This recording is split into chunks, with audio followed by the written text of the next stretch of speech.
Good afternoon. I'm Jeff Gorman, owner of Creative Computing, Princeton's only Apple specialist store, located at 423 Wall Street across from the Princeton Airport. Welcome to our show, Apple Talk by Creative Computing. Here we discuss everything Apple, from products to software, even technical issues.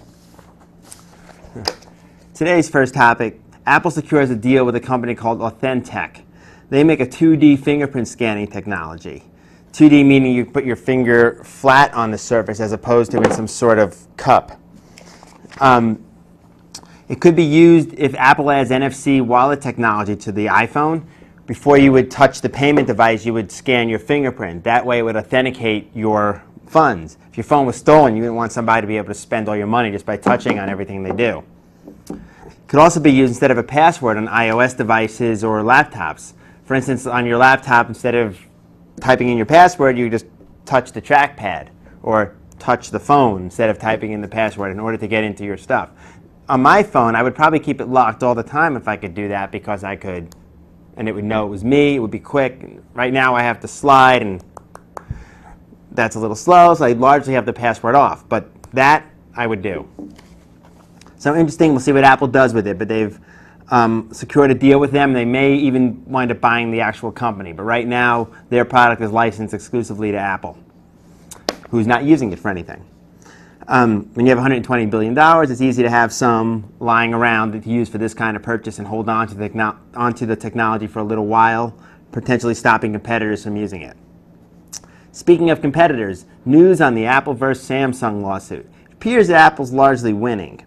A little bit of history and some information going on right now. Steve, before he died, sorry Steve, had warned Samsung that Apple thought Samsung was infringing. They made two separate presentations to Samsung showing them the various areas that they were infringing, showing them the Android the functions that Android had that was violating the patents, everything. Apple really took a proactive approach to try and avoid this lawsuit.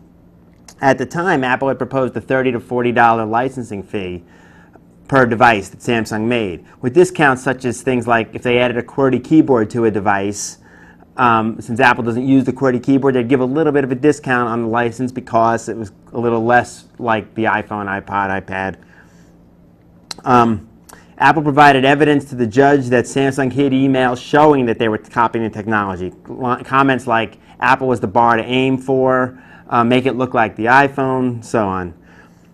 Samsung says Apple is overestimating the patent damages. Apple says it's $2.5 billion that Apple is owed. Samsung estimates it about million, about 20% of what Apple says. This matters because any profits made in a patent infringement lawsuit may have to be forfeited to the patent owner. The case is just about to be wrapped up. The judge has put some time limit. The judge is very annoyed. The sheer volume of witnesses and every objection to everything on both parties' parts. The judge has ordered both CEOs to talk before the case goes to jury, which should be today. See what happens. This is to avoid having the court actually have to make a ruling. Maybe the CEOs can compromise. If it is a jury ruling, Samsung is insisting on a very detailed ruling, a point-by-point ruling. The judge feels this is onerous and a ridiculous requirement. Apple will settle for broad rulings. On the side of lawsuits, though, now Motorola is suing Apple. They say Siri violates a bunch of Motorola patents. I don't really know if it's true. They're trying to get a ban on imports of the iPhone, iPad, and Macs into the United States from the manufacturing in China. They say none of the patents that are being violated are FRAN type, meaning should be available for general use or at a really cheap rate. Motorola says that it wants to negotiate with Apple, but that Apple will not respond. I'm not sure if that's true or not. Interestingly, Motorola was just bought by Google. There's an ongoing proxy war, even this lawsuit with Samsung. The truth of it is that Samsung's running Android. Google and Apple are kind of fighting over all of this because naturally neither one wants the other's cell phone operating system to be in place. No other details yet on the Motorola versus Apple lawsuit. Mini iPad. The rumors certainly continue for the mini iPad. They're getting stronger and stronger. My experience with rumors is that these are strong enough that it's probably going to happen. ThinkIOS.com posted some schematics online. Somehow they got that they say are for the new iPad. They show it being thin, like the new iPhone 5, really thin, thinner than my iPhone 4. The schematics show a smaller dock connector that has been rumored to be on every new device coming out. It's about this big instead of the current this big. If you can see mine here, it's about half the width. It shows 2 speaker ports on one end, not on the back for the new mini iPad. It's very thin, front and rear cameras, and the price should come out between $249 and $299. An interesting little point there, the iPod Touch is $199. If you can get an iPod Touch that's this big versus a 7-inch tablet for $50 more, I wonder which way you would go. I probably would go for the mini iPad myself. You can run, though, with an iPod or something on your shoulder, which you can't really do with the 7-inch tablet. iRescue, another manufacturer out there, has shown some internal cables for iOS devices, showing the headphone connector in a completely different spot than on the schematics of Think iOS. You never know, it's all rumor. Perhaps iRescue has cables that are coming out for other devices. Jefferies, a company that does analysis of this in this area, says that they believe the mini iPad is in full production. They base this on, they say they confirmed this with Foxconn, Apple's main supplier of parts in China. Foxconn says yes. Foxconn says that they're prepared to produce 25 million new 7-inch iPads in the 4th quarter this year. And they show a recent revenue bump, which would come from an order like this from Apple. Who knows? Jefferies also says an Apple television is in full production. This is the actual TV unit made by Apple. The only reason, again, that I think Apple would do this is the cable card. I'm not sure why, but in the United States, other than TiVo, which is really a box, I haven't seen any device that you can put a cable card in other than a television. A cable card is something Congress mandated the various cable companies give you. It's just a credit card kind of thing. You plug it into the back of your television, and it allows your TV to descramble. This way you can take advantage of the various capabilities of your television. Right now, without a cable card, like at my house, the TV comes in through the cable box and my television is stuck on channel 3. I can't really take advantage of any features it may or may not have. I have to use this cable box to control the channels. We have a device called an iTV, which is available at Creative Computing. It's a little USB stick with a coax on one end and USB on the other, and it lets you watch television on a Macintosh. Nice little device, and it comes with all sorts of HD, DVR capabilities. It's web controllable for DVR. It can do all this stuff. It can retransmit anything it's recorded to your iOS device, whatever you like. But because it has no cable card, it technically can only get channel 3, and you can't use its DVR because it doesn't have access to the channel. So you still have to use the DVR on the cable box. But Jefferies says that an Apple television is in full production. They say this based on data they've collected from Sharp, Foxconn, and a bunch of chemical and TV component suppliers. Not sure if it's true. Another company, Uniphase, that makes controllers and the like for video games, has an order from a new customer who's interested in gesture controls. Now, Apple has a lot of interest in gesture controls. In fact, a little later on, I'll talk about a new patent that they have. But who else would really order? So I could see that being construed as Apple. The idea is you wave the TV, change the channel, or channel up, something like that. I don't know. The Wall Street Journal, though, has a counter rumor. They say, and this I do believe, that Apple is working on a set-top box. I don't believe in the television because there's too many aesthetics in all the places that you put TVs, too many variables for Apple to be the one to produce the television. But a set-top box would make perfect sense. TV still only gets channel 3, which comes out of the Apple box, but the Apple box would be Siri controlled, gesture controlled, iOS device controlled, mini iPad as a remote. You could scan the guide right here on your hand and then hit the show you want. It would come out over there. Could be very, very nice. I'd like to see that. Also, it would pull content from the cloud rather than rely on local storage. So if you got home, wanted to watch a TV show, it started 10 minutes ago, you could still start it when you got there. That would be pretty hot, using the cloud for that. Apple's really trying hard to eliminate the distinction between live and on-demand TV. Basically, everything is on whenever you want it to be on. And by having a set-top box, Apple can have control of the hardware without changing the current subscription models, which cable companies would be reluctant to change. I think it's a very good idea. Moving on, the iPad market share. Apple is reported to have 70% tablet market share. That's just huge. I haven't seen a tablet by anybody else. I mean, the Nook and Kindle, which is sort of a different function. It's a smaller form factor and more geared at reading. But as for another tablet like a Samsung or something, I haven't seen a tablet anywhere in use by anybody else. The 70% does not reflect the Galaxy 7 in those numbers, so who knows how they're doing. And will they even be allowed to sell the Galaxy after the Samsung-Apple lawsuit goes to pass? And also interesting there, will Samsung stop making components if they lose for Apple? And there's a lot of battling going on there. But anyway, the 70% tablet market share is up 58% from the previous quarter. Huge gains. And of course, that would imply somebody else was 42% in the previous quarter, is only 30% now. And again, I haven't seen anybody else with a tablet. Dividends. Apple's about to release dividends for the first time in years. They used to do it from time to time. Steve was very nervous about Apple not having cash on hand due to the lean experiences that they had had at one point. Having all the cash on hand has let Apple buy companies like Authentech and Siri and so on. Having cash gives you a lot of tools. But they're going to release it. I believe it's $2.58 per share. And Apple stock, somebody else just valued the Apple shares at $900. Amazing. iPhone 5, the rumors continue. They're getting stronger. I believe it's going to happen. Everybody believes it's going to happen. Today I read a rumored announcement date of September 12th. That's pretty good. Supposedly a whole bunch of products on September 12th. The mini iPad, the iPhone 5, a new iPod, which I'll get to in a second, and the official launch date of 9/21. That's reported from imore.com. All the rumors continue to say they'll have a new dock connector, smaller at the bottom, allowing Apple to put the microphone at the bottom. Unbreakfix.com has released photos of the front panels. They show repositioned FaceTime cameras and still a front and rear camera. And European carriers are already taking reservations for the iPhone 5. We shall see. I'm going to get one. I have a 4. I skipped the 4S. I'm going to get the 5. I would like to see the FaceTime camera repositioned. You ever find that when you look at FaceTime, the camera's up here, you're forced to look here to see the other person's face, so it looks like you're always looking down because you're not looking at the camera. And if you look at the camera, then you can't see the person you're talking to.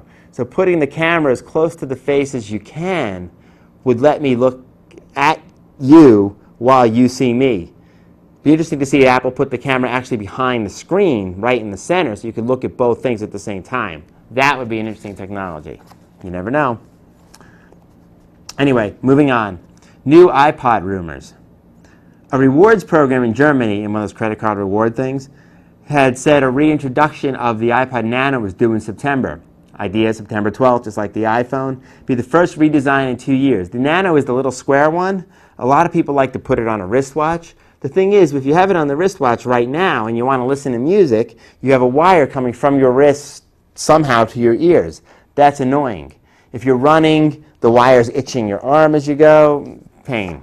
It's the one thing that's missing. Apple, last year when they released an update to the Nano's OS, added a whole bunch of watch faces, including the Mickey Mouse watch and the like, but still you have that annoying wire. The rumors are that the new iPod Nano will actually have Bluetooth. That would solve that. You could have headphones on and no wire, Bluetooth earpieces, whatever. That would be nice. And supposedly it's going to have limited access to iTunes. We'll see. That means a little bit of net connectivity. iOS 6 for the new iPhone and iPods and iPads. On the phone, it has crowdsourced traffic. Apple, unlike every other manufacturer, can count on a sheer volume of iOS devices driving down the road. So if this, I think I've talked about this before here on Apple Talk by Creative Computing, but if you're going 20 in a 55 and everyone else around you is going 55, they can assume maybe you have your hazard lights on, whatever the reason is. But if you're going 20 and so is every other car around you, odds are there's a traffic jam.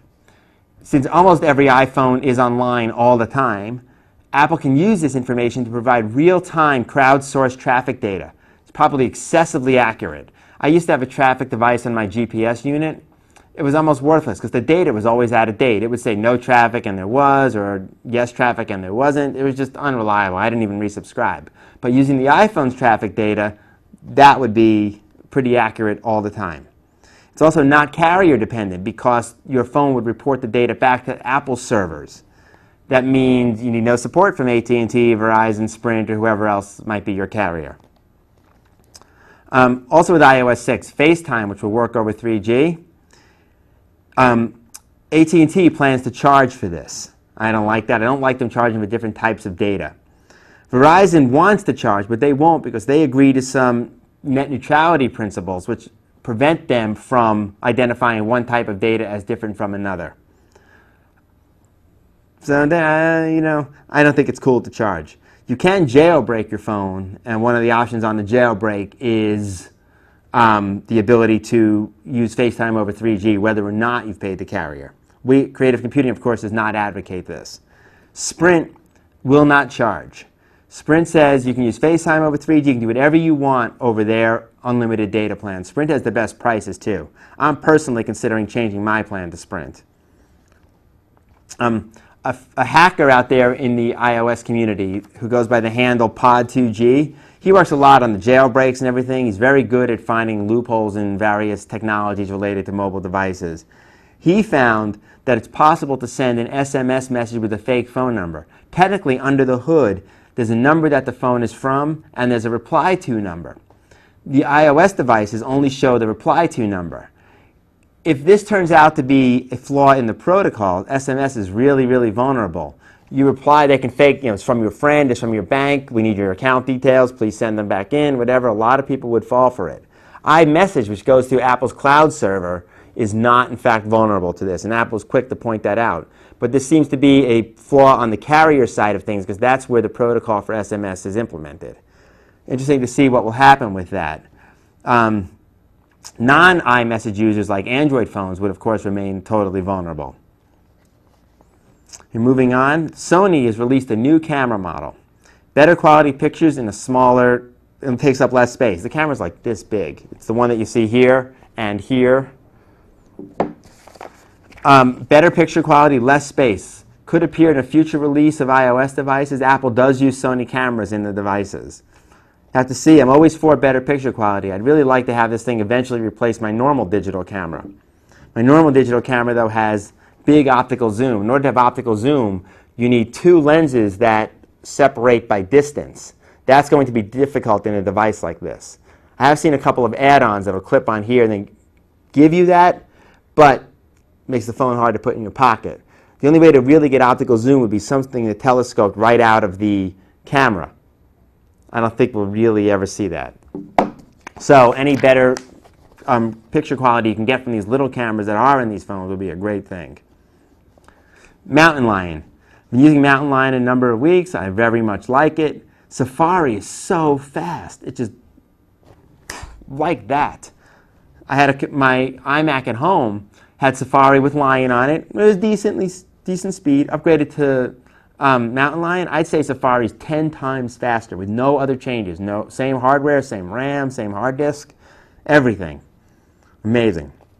Anyway, so Mountain Lion is still on its first release, 10.8, which you could say 0.0. They don't really put the 0.0 there. But they've released the second seed of 10.8.1 to developers already. Apple has asked developers to focus on a bunch of different Windows technologies that they're trying to interact with better, such as Active Directory and Exchange. Also want developers to work on Safari, test Safari out, and to test USB. They also released another seed of 10.7.5, a later update to Lion. It may be the last the last regular Lion update, but many recent Macs are not Mountain Lion capable. Mountain Lion requires a 64-bit processor and the NVIDIA graphics.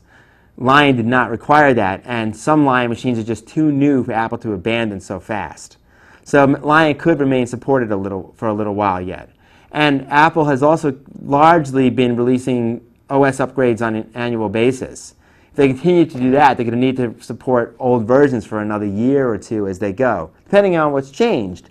The odds are that whatever comes after Mountain Lion, I'm waiting for House Cat myself, but whatever comes after Mountain Lion will still work on the same hardware that Mountain Lion does, 64-bit. It's going to be a number of years before 128-bit comes out. I don't even think there's a demo out there yet of that. The technology's there, but there hasn't been a need for that yet. 64-bit addresses so much memory that we have a lot of room for growth with today's operating systems. On the Lion update, Apple's asked developers to focus on graphics quality and performance, and media editing and viewing. So it sounds like they've done some stuff visually with Mountain Lion. We'll have to see. Java, while talking about operating systems. If you remember from here on Apple Talk by Creative Computing, Apple stopped releasing Java back when the Flashback Trojan came. They patched the Flashback Trojan and said and updated Java then, and they said that would be their last release of Java. What had been happening is Sun would release Java, and then Apple would make their own version of Java based on Sun's and update the Macintoshes. That left the Apple version a little bit behind the Sun version. So Apple, as of that fix a couple months ago with the Flashback Trojan, has stopped making Java and turned it back over to Sun. And Sun just released Java 7 Update 6. It's the latest version. It runs on the Mac, Linux, and Windows. So if you're a Java user, by all means, go update it right away from Sun's site. And I recommend that you do, because everyone uses Java in some form or fashion. It's used under the hood in a lot of products. And moving on, Apple has submitted plans for their new data center in Prineville, Oregon. This is the second huge one. They have the one in North Carolina. This one's going to be huge. They've planned 2 buildings on it with the parking lots and all that stuff. They're using 107 acres of the 160 acres that they bought. The idea is that electricity is cheap in Oregon. That may be why Apple's done it. But there's already a 10,000 square foot data center there. This isn't part of these plans. The new place, the 2 new buildings have 500,000 hallways. I'm not sure what a hallway is as a unit, but 500,000 hallways of data. A lot of data, it sounds like. Apple said they're hiring dozens of people and bringing hundreds of construction jobs. They ultimately plan to power the facility with renewable energy. And the infrastructure, the water in Prineville is inadequate. So Apple is paying to upgrade the water capacity of the local system, and the town will pay them back over time. When you have the $120 billion, you can upgrade infrastructure. Prineville needs the water upgraded. It's great to let Apple pay for it and get a chance to pay them back. Various malls around the country, Apple will even pay to upgrade the mall and let the mall owner pay them back just so that the mall is up to snuff for an Apple store. It's pretty amazing what they'll do. Moving on, some new Apple patents. Apple's gotten a patent for an illuminated touchpad, meaning a touchpad with light behind it. It would allow light-based feedback on the touchpad. So for instance, if you're doing drawing with your finger and you hold your finger down on the pad, if you apply a little more pressure, it could glow more brightly underneath your finger. Very good for visual response. Also instruction. How do you do a 2-finger gesture? 2 little lights appear on the trackpad or whatever or the iPhone surface, like so, and the lights move.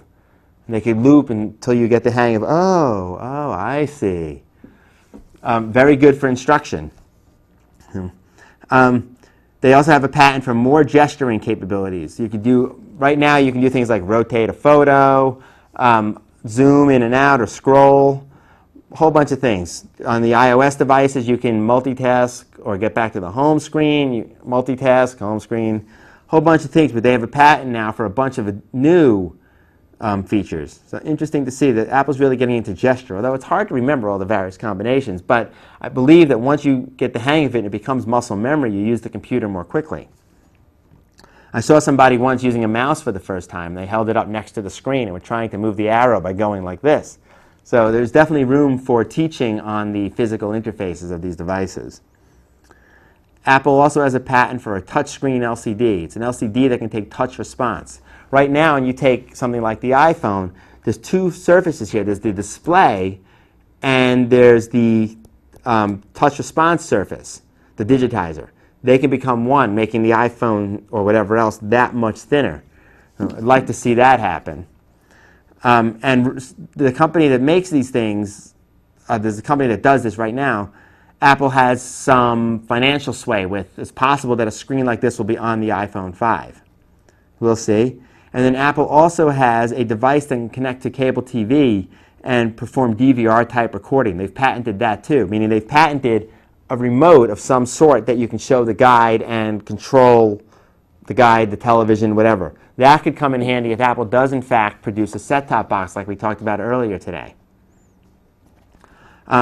Next thing, not a patent anymore, but radar detectors. How many of you use a radar detector? Not me.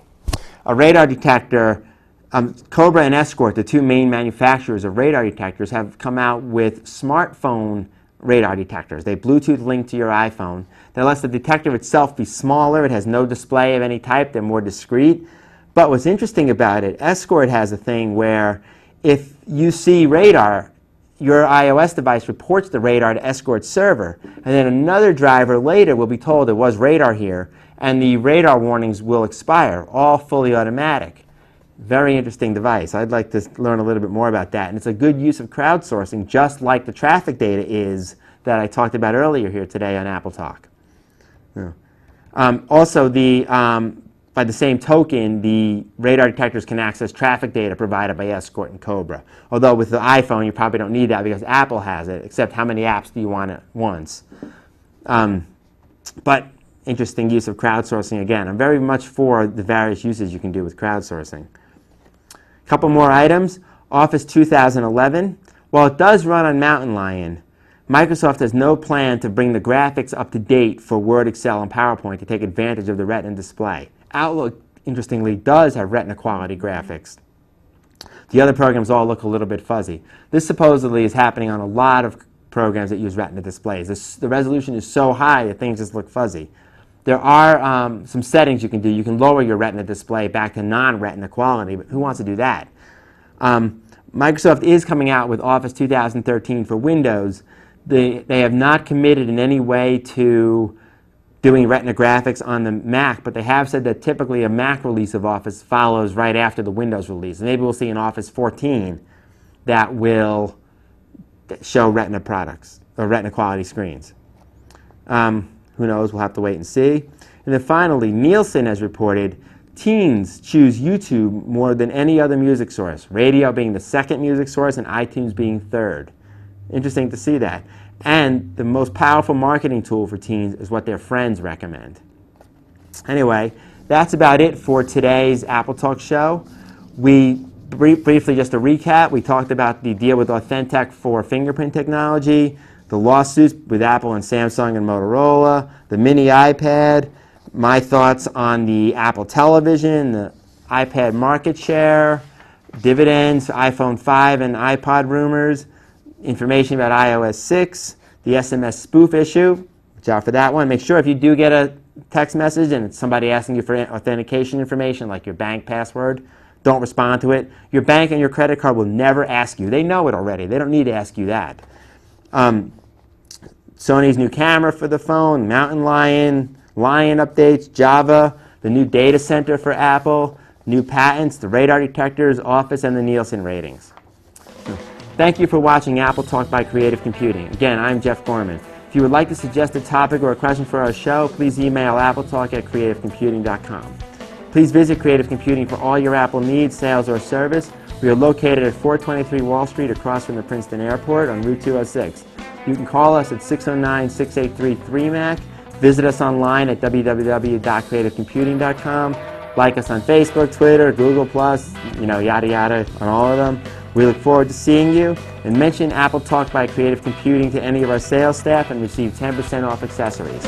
Thank you.